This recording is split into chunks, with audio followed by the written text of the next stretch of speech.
All right, everybody, peace. College football show, wherever or however you're listening. We're so grateful to have you here with us. As you guys know, I'm your host, Sean Cottle. And listen, we have got to discuss the wild, wild state that the SEC is currently in. And not for any negative circumstances. I think it's merely just a representation of how talented and how deep the SEC is this year in college football. So we're discussing that and some Big Ten action as well, guys. And we're gonna go ahead and get right into it. But before we get started, if you haven't already, be sure to hit that like button, hit the subscribe button as well, so you guys can stay up to date on all of our latest content that we post daily. And if you'd like to gain exclusive content from the Sorry to Bother You show, be sure to follow us on Patreon. You can do so by going to patreon.com, clicking on the search bar, and typing in Sorry to Bother You show. None of this is possible without you guys, the fans. So we're so grateful and honored for all the love and support that you guys continue to show us day in and day out. With that being said, guys, let's go and get right into it, shall we? Like I said, the wild, wild state of the SEC this year. Listen, we coming into this year, if I was to tell you that by week 9 that Texas A&M will be the number 1 team in the SEC, a lot of you guys would have thought that I was crazy. And if I was to tell you that LSU would have 2 losses, Alabama would have 2 losses, and that Texas would have a legitimate chance of not making the SEC championship game, you also would have thought that I was crazy. But that's the state of the SEC right now. In week 9, going into week 10, that's exactly what's going on. Texas A&M is at the number 1 spot, followed by Georgia and Texas, Tennessee, LSU, and Alabama in that order. And quite frankly, after watching, multitude plethora of SEC games this year, I can't definitively say who is the best team in the SEC. A month ago, if you would have asked me that, I would have told you Alabama was. 2 weeks after that, I would have told you that Texas was. A week after that, I would have told you that Georgia was. And now I'm not quite certain, because there's a legitimate argument you can make that Texas A&M is the best team or has been playing the best football since conference play has started. And it speaks to the depth and the amount of talent that is in the SEC this year. Obviously with the additions of Texas and Oklahoma, but also NIL has played a factor in this, and that is a bit surprising from my perspective, because listen, when NIL was first announced now 3 years ago, I was adamant on the show, Dre and I, or at least I was, and Dre alluded to this a little bit, that this would make the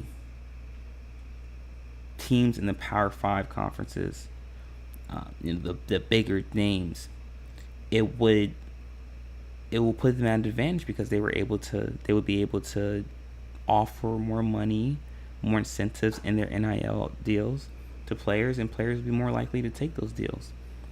But the thing that caught me by surprise and was actually affecting the NIL is the amount of money that boosters from the smaller programs are giving back to the schools, in order so those smaller programs can be competitive.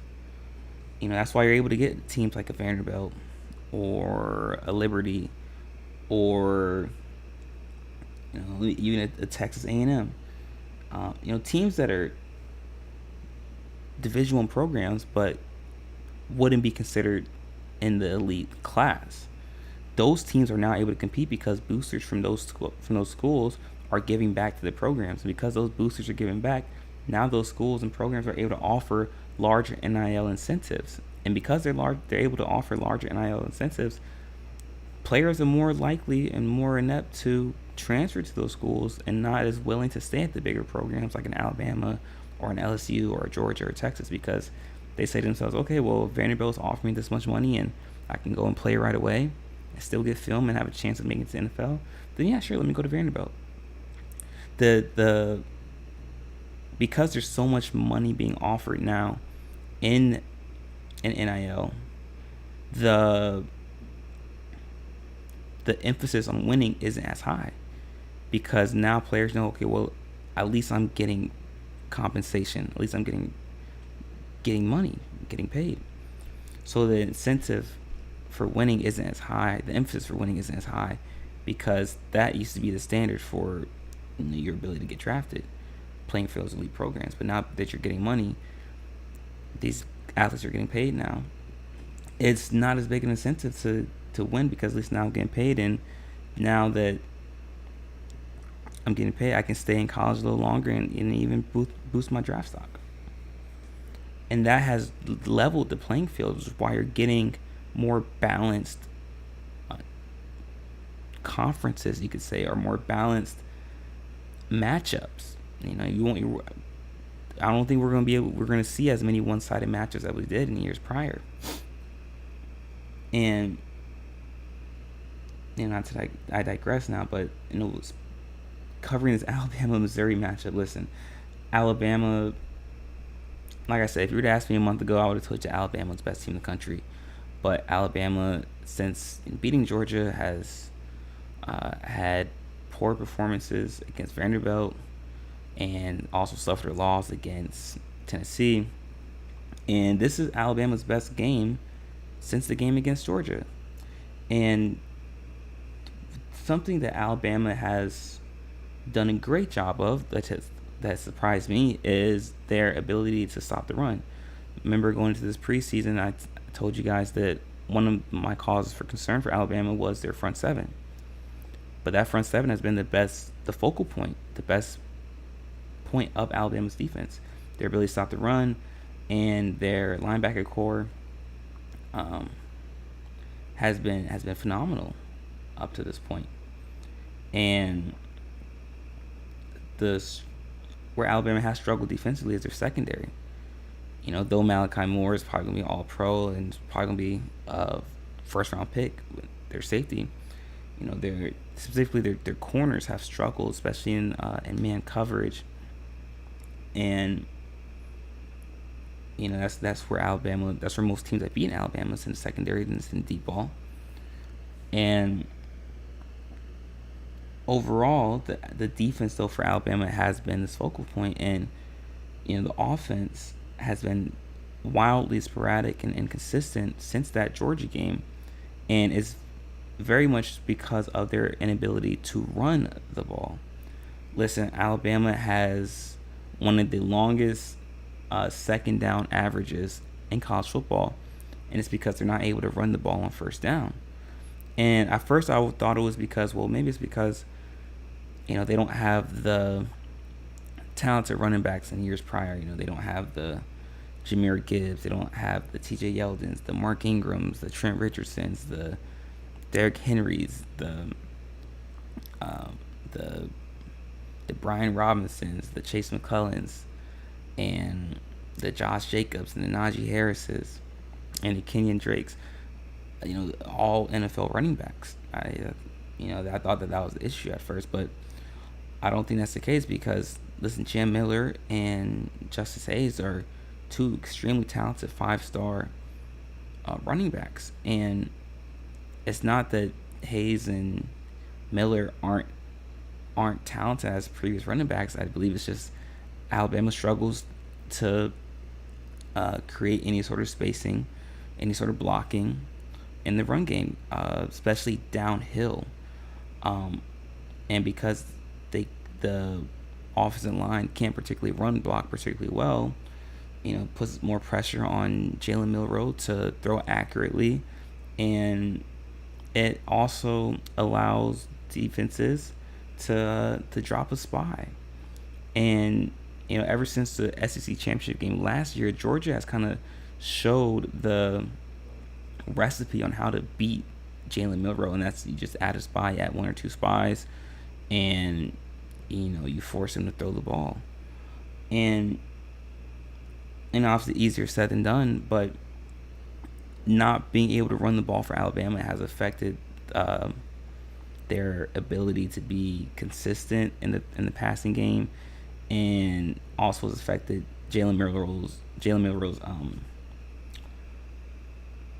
his productivity, because now that he can't scramble and extend plays, it forces him to stay in the pocket, which forces him to be more accurate in his throws. In the past 2 weeks, he's missed a plethora of throws where receivers were wide open. And even in this Missouri game, there's a number of throws that he missed. However, what I do like about what Alabama's doing now, they're starting to diversify the passing attack. Over the past month, they were really focused and keened in on getting the ball to Ryan Williams. But now the coverage is shading to Ryan Williams. Receivers like Jeremy Bernard are wide open, and also tight end Trey Dupree is getting more touches, and also the return of Kobe Prentice, who was hurt. Now that he's healthy, I believe that's going to also open up the passing attack as well. But Alabama has to be more consistent on the offensive side of the ball in order to be a legitimate playoff team. And they won't be able to be consistent until they're able to get more productivity in the run game, specifically on first down. Once they can do that, then I will consider them a legitimate playoff team. But until then, I can't. But let me know what you guys think. Leave your thoughts in the comment section. Let me know your thoughts. And in our next segment, guys, we're going to be discussing another SEC team that is starting to make some noise in conference play. So be sure to stick around for that, guys. You're not going to miss it. We'll be right back.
All right, everybody, welcome back. In case you missed the first segment of our show, we're discussing whether Alabama is a legitimate playoff team and why their most recent performance against Missouri was their best performance since their victory over Georgia early in the year. And in this segment, guys, we're going to be discussing another SEC team that has been making quite a bit of noise since conference play started, and that's Texas A&M. And now that Texas A&M is number one in the conference, and in all likelihood, with one more victory in SEC play, they're going to be playing for an SEC championship game. The question now becomes: is Texas A&M the best team in the SEC? And I believe this is a legitimate question to be had, especially with their victory over LSU. LSU was a top 10 team. Texas A&M, since their loss to Notre Dame, has been quite proficient. They defeated Tennessee, and they had a great victory over Arkansas as well. They defeated Missouri as well. This is a team that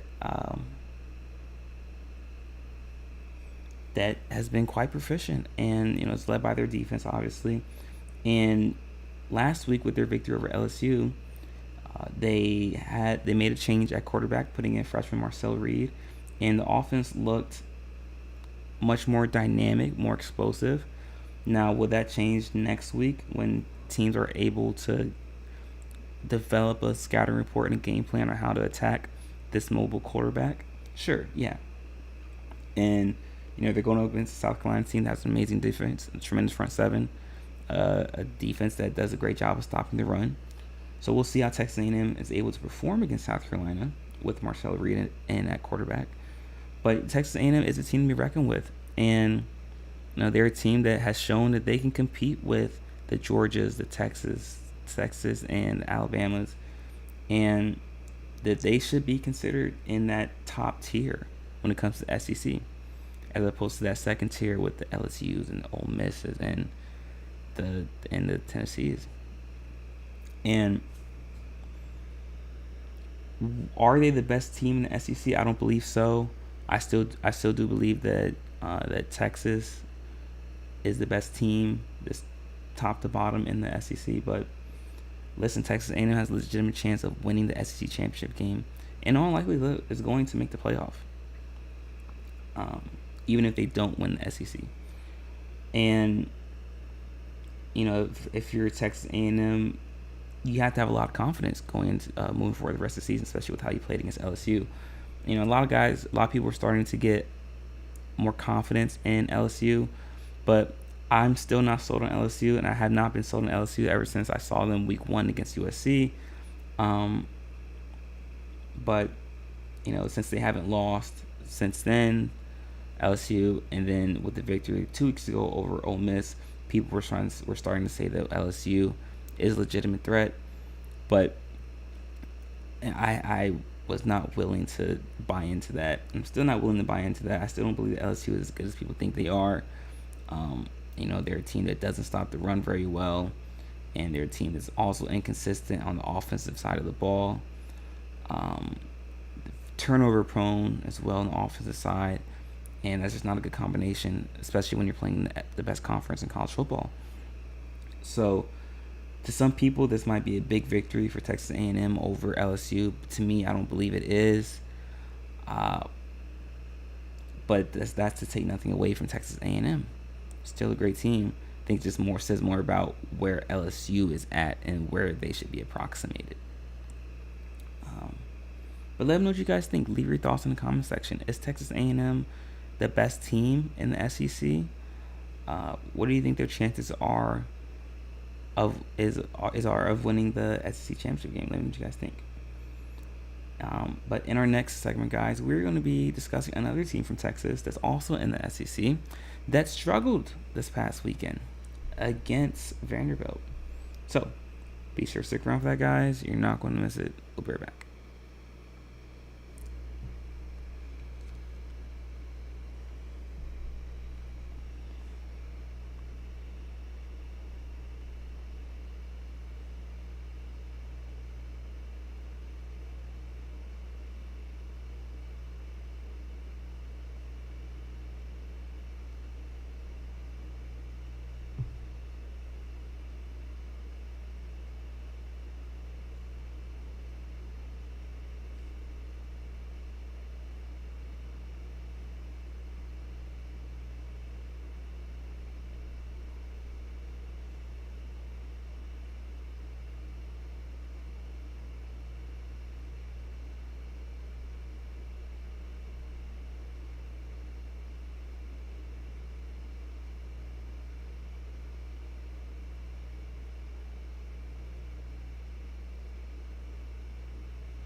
All right, everybody, welcome back. In case you missed the second segment of our show, we were discussing um, whether Texas A&M is the best team in the SEC and whether they have a legitimate chance of winning the SEC championship game come December.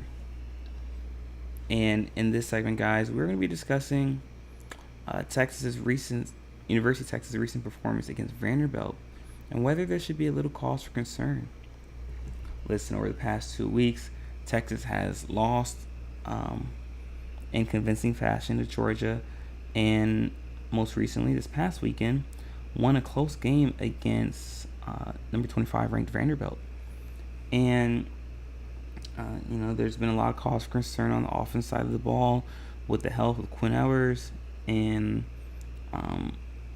and whether Archie Manning should be starting or not. I think Steve Sarkisian's gotten it right. Quinn Ewers is your guy. You stick with him. I believe that Quinn is the better quarterback at this time than Arch Manning. And because Texas has had a little bit of inconsistency on the offensive side of the ball, that has caused their defense to play more reps and be on the field more, which has caused them to tire themselves out, which is leading to more explosive plays for opposing offenses. And people are making a lot of Texas's close performance against Vanderbilt, but we have to understand Vanderbilt is much better than people expect or than people know. Listen, obviously Vanderbilt defeated Alabama in a close game as well, and Vanderbilt has an explosive offense. They run that wishbone out of the pistol set, very unique offense that I haven't seen ran like that in goodness years. But listen, Vanderbilt's a great team. Obviously they're in the SEC, and they're much more physical than people expect because it's Vanderbilt. But they're a great program, and any team they play, they're going to be physical and provide a good matchup. And listen, Vanderbilt's a top 25 team, so having a close game with them on the road, if you're Texas, isn't something to be too concerned about. If you're Texas, you have to continue to win out, obviously, but you want to fix the lack of consistency that your offense has had over the past 3 weeks, and I do believe that will change once Quinn Ewers starts to become more healthy, and he gets back to 100% or an approximation of that. I do believe that will make Texas better. Texas is another team that struggled running the ball as of late as well, which puts more pressure on Quinn. If you're Texas, I say you commit to the run a lot of times. During these past 3 weeks, Texas has gone away from the run almost entirely. If you're Texas, you should look to run the ball at least 25, 30 times a game minimum, just to balance out the offense. And I believe that'll open up the play action, the deep ball to Isaiah Bond, and it'll also open up the crossing routes and the post routes within the numbers for Texas, because it forces the defense to drop down another man in the tackle box. And for Texas, that's what they should look to do moving forward for the rest of the season. But Texas is fine. I do believe Texas is still the best team in the SEC. They just haven't been playing like it the past 2 weeks, but I still believe Texas is the best team in the SEC, no doubt about it. But let me know what you guys think. Leave your thoughts in the comment section. Is there cause for concern with Texas? Is Texas legitimately the best team in the SEC? And what do you make about Vanderbilt? What are your thoughts on Vanderbilt, guys? Do you guys think that Vanderbilt has the potential to be an SEC contender next season? Let me know what you guys think. Leave your thoughts in the comment section, guys. But with that being said, that's it for our show for today, guys. Thank you so much for tuning in. It's been a wonderful show. If you haven't already, be sure to hit the like button, hit the subscribe button as well, so you guys can stay up to date on all related content that we post daily. And if you'd like to support our network and our company, you can do so by following the link in the ticker below. It's streamelements.com/SorrytobotheryouLLC/tip. None of this is possible with you guys as fans. We're so grateful and honored for all the love and support that you guys continue to show us day in and day out. We'll be back again, guys, same time tomorrow. with our NFL show. And until then, continue to stay safe.